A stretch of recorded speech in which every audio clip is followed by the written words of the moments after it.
हम लोग की क्लास है electrician theory ITI first year class 11। इसके पहले तक हमने 10 क्लास डिस्कस कर ली है।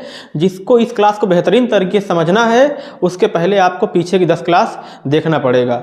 और इस क्लास से संबंधित यदि आपको PDF और फ्री में ऑनलाइन मार्क टेस्ट चाहिए तो www.globaliti.org पर जाना होगा, सुविधाओं का लाभ उठाना होगा। आज का रहा पहला जानदार शानदार question, in which device air capacitor are used, वायु संधारित्र का उपयोग किस उपकरण में किया जाता है। तो एयर कैपेसिटर की बात किया हुआ है। एयर कैपेसिटर हमारे देखो रेडियो रिसीवर होती हैं, रेडियो की वेव होती हैं, तो उसके लिए हमें किस प्रकार का चाहिए, एयर कैपेसिटर चाहिए। तो पहले का राइट आंसर आपका रेडियो रिसीवर। उसके बाद अगला क्वेश्चन चलते हैं, what will happen if the polarised electrolytic capacitor reversely connected, यदि ध्रुवीकृत इलेक्ट्रोलिटिक संधारित्र विपरीत रूप से जुड़ा हुआ है तो क्या होगा। देखो इलेक्ट्रोलिटिक जो हमारा कैपेसिटर होता है इसमें सबसे अगर कुछ कोई भी चीज़ मैटर करती है, सबसे ज़्यादा मैटर करती है पोलरिटी। यदि पोलरिटी रॉन्ग है तो हीट जनरेट होगी और हमारा जो कैपेसिटर है वो डिस्ट्रॉय हो जाएगा। क्या बोला, what will happen if polarised electrolytic capacitor. Polarise का मतलब होता है ध्रुवता, पोलराइज मतलब कि उसकी पोलरिटी फिक्स कर दी गई, पोलराइज्ड है। उसका अगर किसी टर्मिनल को प्लस से जोड़ना है तो प्लस से, किसी टर्मिनल को नेगेटिव से जोड़ना है तो नेगेटिव, मतलब उसका एक वे क्लियर है। और उसमें अगर आप इंटरचेंज करोगे, जैसे किसी चीज़ का बोलते हैं कि अगर किसी बच्चे का मन जो है किसी ज़्यादा फील्ड में लगता है, खेलने में ज़्यादा लगता है या गाने में ज़्यादा लगता है, तो उसको उसके पेरेंट्स को चाहिए कि उसको उसी फील्ड में बच्चे को जो है मोटिवेट करे कि बेटा तुम इसी में करो। और उसका मन उसमें नहीं लगता, ज़बरदस्ती उसके ऊपर थोकोगे तो क्या करेगा, बच्चा गुस्सा आएगा ना, उसको उतना अच्छा परफॉर्म नहीं कर पाएगा क्योंकि उसमें रुचि नहीं है। वही चीज़ यहाँ पे पोलराइज्ड है कैपेसिटर, और उसको आपस में इंटरचेंज करने की बात करोगे तो हमारा कैपेसिटर हीट होगा, डिस्ट्रॉय हो जाएगा। तो कहीं दिया होगा no effect on the capacitor exploded due to excessive heat, current is reduce in the circuit, value of capacitor will be increase, explode due to excessive heat. यही इसका राइट आंसर है, explode due to excessive heat, अत्यधिक गर्मी के कारण विस्फोट, उसमें अत्यधिक गर्मी हो जाएगी। उसका जो पोलराइजेशन है आपने रॉन्ग कर दिया, जिस पोलराइजेशन में होना चाहिए था नहीं है। Which is the diamagnetic susceptance, पराचुंबकीय पदार्थ कौन सा है। तो आप बताए थे हमने diamagnetic material, paramagnetic material, ferromagnetic material, 3 प्रकार के आपके मैग्नेटिक मटेरियल होते हैं, प्रतिचुंबकीय पदार्थ, अनुचुंबकीय पदार्थ, लौह चुंबकीय पदार्थ, 3 प्रकार के होते हैं। तो आपका हमने कल बताया था डाया किस केस में आएगा, डायामैग्नेटिक मटेरियल, इसकी रिलेटिव परमिएबिलिटी बहुत कम होती है, तो ये क्या हो जाएगा इसमें, वुड। अगला question, what is the SI unit of flux density. कल आपको जो बताया गया था, तो कल आपको वेबर बताई गई थी, वो क्वेश्चन दूसरा था, आज पूछा है SI यूनिट। इस चीज़ इन क्वेश्चन का कीवर्ड आप लोग ध्यान दीजिएगा। जब SI, अब आज देखिए आज क्या बोल दिया कि आज कह रहा है SI यूनिट पूछिए, कल का केस दूसरा था, आज का केस दूसरा है, तो आज वेबर नहीं टेस्ला सही होगा। उसके बाद पूछा है what is indicate the shape of BH curve. BH curve हमने बताया था किसी मटेरियल के बीच में उसकी फ्लक्स डेंसिटी कितनी है, मैग्नेटाइजिंग फोर्स कितने है, फील्ड इंटेंसिटी कितनी है, उसमें रेजिस्टिवल मैग्नेटिज्म कितनी है, उसमें लॉसेस कितनी है, उसमें कोर्सिविटी कितनी है, उसमें रिटेंटिविटी कितनी है, उसमें रिमिनेंस कैसा है, उसमें इस सब स्पेसिफिक चीज़ों को, उस मटेरियल की इतनी चीज़ जानने के लिए जिस B और H के सापेक्ष हमने एक कर्व खींचा जिसको हम BH कर्व बोलते हैं। मतलब किसी एलिमेंट की या किसी मटेरियल की स्पेसिफिकेशन जानने के लिए, स्पेसिफिकेशन कैसी, उसमें मैग्नेट परमिएबिलिटी उसकी कितनी है, उसमें रेजिस्टिवल मैग्नेटिज्म कितना आ रहा है, उसमें टॉलरेंस कितनी आ रही है, उसमें रिमेनेंस कितना आ रहा है, उसमें सैचुरेशन पॉइंट कहाँ पे मिल रहा है, नेगेटिव सैचुरेशन पॉइंट कहाँ मिल रहा है, पॉजिटिव कहाँ पर मिल रहा है, मैग्नेटाइजिंग फोर्स कितना है। ठीक, इन सब चीज़ों का एनालिसिस करने के लिए जिस लूप का यूज करते हैं उसे हम हिस्टैरिसीस लूप या BH लूप बोलते हैं। तो क्या हुआ, पदार्थ का BH लूप, हिस्टैरिसीस लूप के आकार क्या दर्शाता है, reluctance of magnetic material, field intensity of substance, magnetic property of material, pulling power. आप देखिए ये सब चीज बताता है, तो इसको किसी एक में रखे ना हम, मैग्नेटिक प्रॉपर्टी, पदार्थ की चुंबकीय विशेषता, जितनी मैग्नेटिक सर्किट से रिलेटेड विशेषता हैं हम उस मटेरियल का BH लूप ड्रा करके फाइंड कर सकते हैं। मतलब उसका BH लूप ड्रा किए सारी चीजें हम फाइंड कर लेंगे। अगला क्वेश्चन बोला है which electrical quantity is directly proportional to the eddy current. कौन सी विद्युत मात्रा सीधे भंवर धारा के समानुपाती होती है। हमको पता है कौन सी विद्युत मात्रा सीधे भंवर धारा के समानुपाती, तो हमारी सब जो डायरेक्टली प्रोपोर्शनल होती है ईडी करंट की, ईडी करंट डायरेक्टली प्रोपोर्शनल होती है किसके, फ्रीक्वेंसी के। ठीक, किसके होती है, eddy current, eddy current I, eddy current क्या बोला, भंवर धारा, ईडी करंट किसके समानुपाती होती है, फ्रीक्वेंसी के।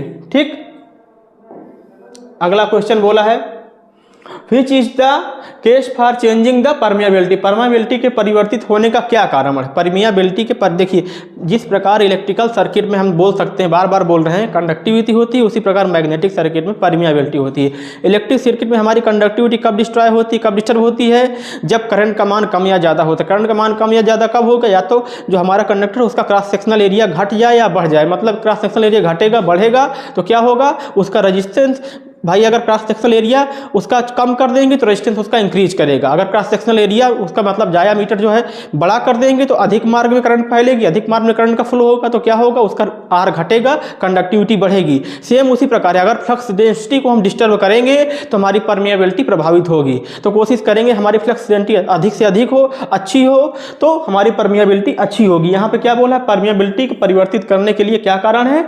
हमारी फ्लक्स डेंसिटी, इसका राइट आंसर है। ठीक। Which type of capacitor is use for space electronics, किस प्रकार का संधारित्र अंतरिक्ष इलेक्ट्रॉनिक्स के लिए उपयोग किया जाता है? Plastic film, ceramic, disc type, ceramic का भी यूज करते हैं। देखिए सिरेमिक अगर कैपेसिटर की बात करें सबसे अच्छा सिरेमिक होता है। बेसिकली जो हम सब यूज करते हैं सिरेमिक क्या होता है कि औरों की तुलना में जितने और कैपेसिटर है उसी रेटिंग में उसका साइज जो है छोटा हो जाता है। तो सबसे मतलब मेन पॉइंट है कि सिरेमिक उनसे ज़्यादा इफिशियंट है और स्मॉल साइज में। तो सबसे अच्छा देखेंगे तो सिरेमिक होता है। बोला है plastic film, electrolytic aluminium, electrolytic tantalum type, electrolytic tantalum प्रकार, किस प्रकार का संधारित्र अंतरिक्ष स्पेस के लिए हम कौन सा यूज करते हैं?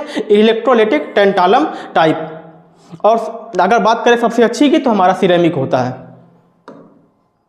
बोला उसके बाद इलेक्ट्रोलाइटिक संधारित्र का प्रभाव क्या होता है अगर खुला परिपथ छोड़ दिया जाए? देखो इलेक्ट्रोलाइटिक जो हमारा कैपेसिटर होता है, हमने पहले ही बोला है इलेक्ट्रोलाइटिक, इलेक्ट्रोड का मतलब पोलरिटी क्या बोला कि हम मतलब ओपन कर दे। जैसे हमने बोला कि समान हमारी सर्किट है और हमारे दो इलेक्ट्रोड हैं, ये कनेक्टेड है और हमें इनको एक को ओपन कर दिया तो क्या होगा? It will not function, it will burst once, it will become leaky, it will function normally. यह कार्य नहीं करेगा, यह एक बार में फट जाएगा, यह लीक हो जाएगा, यह सामान्य रूप से कार्य करेगा। तो इसका राइट आंसर होगा इट विल नॉट फंक्शन। अगला क्वेश्चन है, यदि संधारित्र में प्लेटों की दूरी कम हो जाती है तो धारिता के मान में क्या प्रभाव होगा? यदि संधारित्र में, देखो हमने कल आपको बताया था फार्मूला, C डायरेक्टली प्रोपोर्शनल क्या होता है? साइलन नॉट A अपॉन D। ठीक, C हमारा साइलन not A upon D।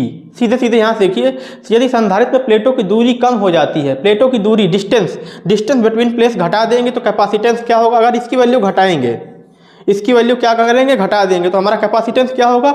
Increase होगा, क्योंकि इनके दोनों के बीच में जो रिलेशन है वो इनडायरेक्टली प्रोपोर्शनल है। रिलेशन कैसा है? इनडायरेक्टली प्रोपोर्शनल है। तो इसका राइट आंसर हो जाएगा इंक्रीज। क्या बोला है? दूरी कम हो जाती है, दूरी घटाओगे तो कैपेसिटेंस बढ़ेगा। चुंबक की कौन सी विशेषता बताई गई है? यहाँ पे लिखा हुआ है उसने N, यहाँ पे लिखा हुआ है S।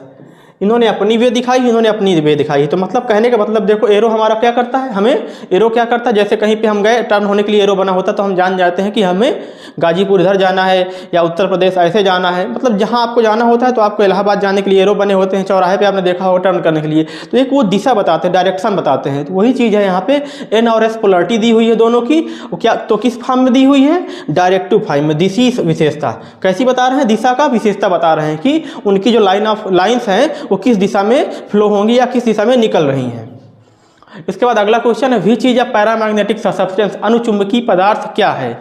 इसमें पूछा है वाटर, एयर, स्टील, ग्लास। बोला है कि which is a paramagnetic substance, अनुचुंबकीय पदार्थ कौन सा है? तो इसमें आपका अनुचुंबकीय मतलब पैरामैग्नेटिक मटेरियल, तो आपका कौन सा है? एयर। ठीक, उसके बाद अगला क्वेश्चन पूछा है, which method of magnetisation is use to make commercial purpose permanent magnet. Commercial domestic आपने मतलब घरेलू और आपके जो घरेलू उद्योग होते हैं जैसे घर के उपकरण होते हैं, और उसके बाद थोड़ा सा कमर्शियल पे आते हैं। कमर्शियल, डोमेस्टिक, इंडस्ट्रियल, ये अलग अलग शब्द हैं। तीनों का यूज आप सबसे बेहतर, हमसे बेहतर आप जानते होंगे, क्योंकि आज की जनरेशन में अगर डोमेस्टिक, कमर्शियल और इंडस्ट्रियल का मतलब नहीं जानते तो आप इसका मतलब आपका पढ़ना बेकार है। तो एक चीज़ हम बता दें आपसे कि वहाँ पे हमें जो देखिए वहाँ पे अगर हमें हमारा जैसे ट्रांसफार्मर है, ट्रांसफार्मर क्या होता है, जैसे ट्रांसफार्मर से कोई मोटर चल रही है तो ट्रांसफार्मर भाई अगर सीधे सप्लाई हम लाएंगे तो सीधे सप्लाई लाएंगे तो क्या होगा, सीधे सप्लाई लाने से हम उसे स्टेप अप और स्टेप डाउन नहीं कर पाएंगे। ट्रांसफार्मर के थ्रू हम क्या करते हैं, हम स्टेप अप और स्टेप डाउन कर लेते हैं सप्लाई को, क्योंकि कभी कभी हमें क्या करना होता है, छोटे कम वोल्टेज से अधिक वोल्टेज बनाना होता है, कभी कभी अधिक वोल्टेज से कम वोल्टेज बनाना हुआ। जो आपकी समरसेबल घर में मोटर लगी हुई है या जो आपके घर में सप्लाई आ रही है तो आपके मोहल्ले में, आपके चौराहे में कहीं पर स्टेप डाउन ट्रांसफार्मर लगा होगा, उसके थ्रू सप्लाई हो सकता है कि आपने अलग से अपने लिए स्पेशल कनेक्शन भी ले रखा हो, 5 kVA का ट्रांसफार्मर लगा लिया हो, 10 kVA का ट्रांसफार्मर लगा लिया हो वो। लेकिन कहने का मतलब बिना ट्रांसफार्मर लगाए आप जो आपकी सप्लाई आती है, डिस्ट्रीब्यूशन लाइन आती है, अगर वो जो आपकी होती है ट्रांसमिशन लाइन और डिस्ट्रीब्यूशन लाइन, जब आपके ट्रांसफार्मर में आती है तो 11 kV होती है नॉर्मली। जो आप घर 11 kV सीधे आप घर में यूज नहीं कर सकते, उसको आप कन्वर्ट करते हो ना 220 में या 440 में, 415 में, ठीक। तो आप कन्वर्ट करते हो 3 फेज सप्लाई के लिए, आपको जो 415 नॉर्मली यूज करते हो, सिंगल फेज के लिए 220 वोल्ट यूज करते हो, तो उसके आप स्टेप डाउन करोगे ना तो उसके लिए क्या लगाते हो, ट्रांसफार्मर किस पे वर्क करता है, इंडक्शन इफेक्ट पे वर्क करता है। इंडक्शन इफेक्ट क्यों होता है, क्योंकि प्राइमरी से जो हमारे फ्लक्स हैं वो क्या होते हैं, जंप करके फ्लक्स का लीकेज और लिंकेज, तो हमारे ट्रांसफार्मर में क्या होता है, लिंकेज होता है। लीकेज शब्द खराब होता है, लिंकेज शब्द अच्छा होता है। हम मतलब कोशिश करते हैं कि फैराडे जो हमारा ट्रांसफार्मर वर्क करता है, फैराडे की जो म्यूचुअल इंडक्शन के सिद्धांत पर वर्क करता है, एक कॉयल से फ्लक्स करता है, दूसरे कॉयल में जाता है, म्यूचुअली कनेक्ट होती हैं दोनों कॉयल, ठीक।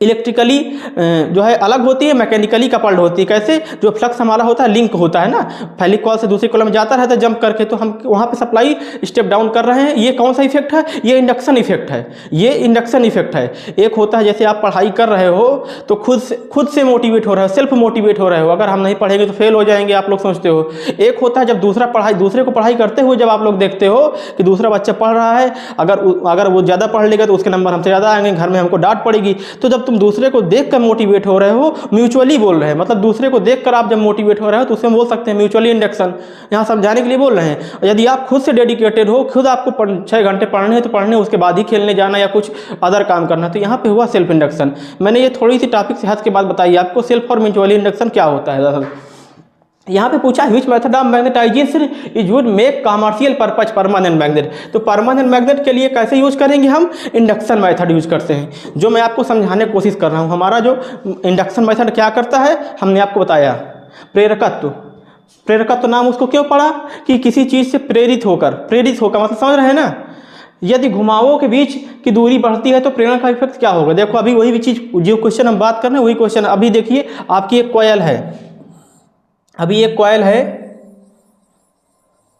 ठीक, एक कॉयल है, ये एक इंडक्टर है, अगर इसको हम इंडक्टर मान ले, और इसमें जो धारा प्रवाह होगी उस धारा परिवार के rate of change of flow current, जो उसका अपोजिशन होगा, धारा प्रवाह परिवर्तन का विरोध होगा, उसको हमको बोलते हैं, ये तो इंडक्टर हो गया और जो धारा प्रवाह के परिवर्तन की दर का विरोध होगा वो आपका इंडक्टेंस होगा, ये आपका इंडक्टेंस होगा। तो अभी देखिए, अभी बोला है कि अभी आपकी कॉयल ये है, अभी आपका जो इंडक्टेंस है, अभी आपका जो प्रेरकत्व है, अभी आपका जो इंडक्शन मेथड है, कितने एरिया पे हो रहा है, इतने एरिया पे हो रहा है। लेकिन अगर इनके बीच की दूरी हम डिस्टेंस मतलब थोड़ा सा इंक्रीज कर दें, कैसे इंक्रीज कर दें, जैसे मान लीजिए अभी ये आपकी डिस्टेंस कितनी है, 5 सेंटीमीटर लेंथ है, अगर इसको हम 10 सेंटीमीटर कर दें, बढ़ा दें थोड़ा सा, पूरे में डिस्टेंस बिटवीन कॉयल इंक्रीज कर दें, कॉयल के बीच की जो दूरियां हैं उनको इंक्रीज, तो अब हमें क्या होगा, जो इंडक्शन का एरिया है ज़्यादा हो गया है ना, अब हमें जो इंडक्शन इफेक्ट देखने को मिलेगा अब इस एरिया में पूरे में देखने को मिलेगा। कहने का मतलब अब इस पूरे एरिया में हम इंडक्शन इफेक्ट देख सकते हैं। तो क्या होगा, what is the effect of induced EMF if the distance between the turn, देखिए इनके टर्न के बीच में देखिए डिस्टेंस हमने इंक्रीज कर दी, यहाँ पे देखिए स्मॉल सी डिस्टेंस ही, यहाँ पे क्या है, डिस्टेंस हमने इंक्रीज कर दी। तो क्या इफेक्ट पड़ने वाला है, हमारा जो हमारा इंडक्शन है, देखिए यहाँ पे हो रहा था, अब इतने में हो रहा है, ये छोटा एरिया है, ये बड़ा एरिया, लार्ज एरिया है, तो इसका मतलब इंक्रीज होगा, बढ़ गया है ना, increase decrease become 0 remain same increase, इसका राइट आंसर हो जाएगा। अगला क्वेश्चन क्या बोला है, संधारित्र में परावैद्युतिक कुचालक कार्य क्या है, what is the function of dielectric insulator in capacitor, increase the strength of capacitor, prevent any current flow between प्लेटों के बीच किसी भी धारा को रोकता है, protect from short circuit between the plate, help to hold the charge in capacitor for long period, संधारित्र में आवेश को लंबे समय तक स्टोर रखने में मदद करता है। बोला है हमारा जो पराविद्युत है, डाइलेक्ट्रिक है, डाइलेक्ट्रिक अगर हम कह दें तो, अगर हम कह दें कुचालक या मतलब इंसुलेटर कह दें तो कोई अतिशयोक्ति नहीं होगी, लेकिन हर कंडीशन में हर सभी प्रकार का इंसुलेटर हमारा एक ऐसी कंडीशन डाइलेक्ट्रिक तो हो, लेकिन सभी प्रकार के डाइलेक्ट्रिक हमारे इंसुलेटर हो ये गारंटी नहीं है। तो इसका मतलब डाइलेक्ट्रिक हम ये कह सकते हैं कि एक प्रकार का कुचालक है, लेकिन हर एक कंडीशन में ये सिस्टम फॉलो नहीं होता। फिर बता रहे हैं कि हर एक कंडीशन में जरूरी ही नहीं कि हमारा हर डाइलेक्ट्रिक इंसुलेटर हो। संधारित्र में पराविद्युत कुचालक, देखो यहाँ पे लिखा हुआ है उसने डाइलेक्ट्रिक इंसुलेटर, तो यहाँ पर तो फॉलो हो रही है कि ये इंसुलेटर है पूरा। इंसुलेटर का कार्य क्या है? इंसुलेटर का कार्य क्या होता है? करंट के प्रवाह को रोकता है। जैसे मान लीजिए भाई बीच में आपका कोई ये कंडक्टर है, बीच में आपका एक कंडक्टर है, एल्युमिनियम कंडक्टर है। अब इसको बीच से हम तोड़ दें, इसके बीच में हम क्या कर दें, लकड़ी या प्लास्टिक की पाइप रख दें, तो क्या होगा, बीच में इंसुलेटर आया ना, दो कंडक्टर के बीच में, दो टुकड़ों के बीच में जो हमारी सप्लाई थी इसको बीच से कट कर दिए और यहाँ पे क्या रख दिए हम, लकड़ी का टुकड़ा या तो फिर प्लास्टिक का कोई टुकड़ा रख दिए। तो क्या हुआ, हमारी जो सप्लाई है बाधित हो गई, बीच में क्या आ गया, इंसुलेटर आ गया। यहाँ पे इंसुलेटर क्या कर रहा है, डाइलेक्ट्रिक का काम कर रहा है। मैं समझाने के लिए बोल रहा हूँ तो वही चीज होगा। क्या बोला, संधारित्र में पराविद्युत कुचालक का कार्य क्या है, increase the strength of capacitance, prevent any current flow between, protect from short circuit between the plate. बोला protect the short circuit between the plate, prevent any current flow between plate, protect from short circuit between the plate, help to hold the charge in capacitor long period, संधारित्र में आवेश को लंबे समय तक इस पर मदद करता है। और increase the strength of capacitance, increase of strength of capacitance, इसके लिए तो हमें क्या करना पड़ेगा, इसके लिए तो फार्मूला होता है, इसके लिए फार्मूला होता है हमारा C = साइलेंट नॉट A/D। तो इसके लिए तो ये नहीं होगा। बोला है increase the strength of capacitance, ये गलत है। बोला prevent any current flow between plate, ये इसका सही है, क्योंकि अगर दोनों के बीच में करंट फ्लो होगी तो शॉर्ट सर्किट हो जाएंगे, डेड शॉर्ट सर्किट हो जाएंगे और हमारा कैपेसिटर बेकार हो जाएगा। बोला what is the function dielectric insulator, मतलब क्या करता है, दो electrode separate by each insulator, मतलब वो अपने एक, हमारा कैपेसिटर क्या होता है, जो उस बीच में इंसुलेटर डाल देते हैं, जब इंसुलेटर डालते हैं तो हमारे वो दोनों ही जो हमारे इलेक्ट्रोड होते हैं उनको अलग करने का काम करता है। और कैपेसिटर के अलग अलग नाम है, तो सिर्फ नाम इस बेस पे बढ़ जाता है। जैसे उनको बोल दिया एयर कैपेसिटर, एयर कैपेसिटर का मतलब होता है उनको जो इंसुलेट किया गया है, बीच में जो मीडियम बनाया गया है, एयर को बनाया गया है, इसलिए उनको एयर कैपेसिटर बोल देते हैं। तो जिस चीज़ को मीडियम बनाया जाता है डाइलेक्ट्रिक इंसुलेटर के रूप में, उसी से उसको नाम दे दिया जाता है। आप अलग अलग नाम के कैपेसिटर पढ़ेंगे तो उसमें उसी प्रकार के मटेरियल का यूज किया जाता है इंसुलेट करने के लिए, बीच की स्लैब को भरने के लिए। बोला what is the function of dielectric insulator in capacitor, संधारित्र में पराविद्युत कुचालक का कार्य क्या है, prevent any current flow between plate. हमने बताया था कि हमारा एक जैसे कंडक्टर है, धारा है, CSR कंडक्टर है, एल्युमिनियम कंडक्टर है, अगर इसके बीच को हमें एरिया को इंसुलेट करना है तो बीच से कट करने के यहाँ पे कोई एक मीडियम ऐसा रखना होगा जिसमें कंडक्टिविटी का गुण ना हो, वही चीज़ है prevent any current flow between plate, प्लेटों के बीच किसी प्रकार धारा प्रवाह को रोकता है। ये हमारे आज के 15 क्वेश्चन हुए। अगले क्वेश्चन में अगली स्लाइड में फिर आएंगे हम जो नेक्स्ट क्वेश्चन होंगे लेके। तब तक आप लोग पढ़ते रहिए, रिवीजन करिए, लास्ट समय के लिए एक्स्ट्रा बर्डन लेकर मत चलिए। और इस क्लास से अगर आपको कुछ जानकारी मिल रही है तो उन सब बच्चों को भी बताएं जो इस सुविधा से वंचित हैं।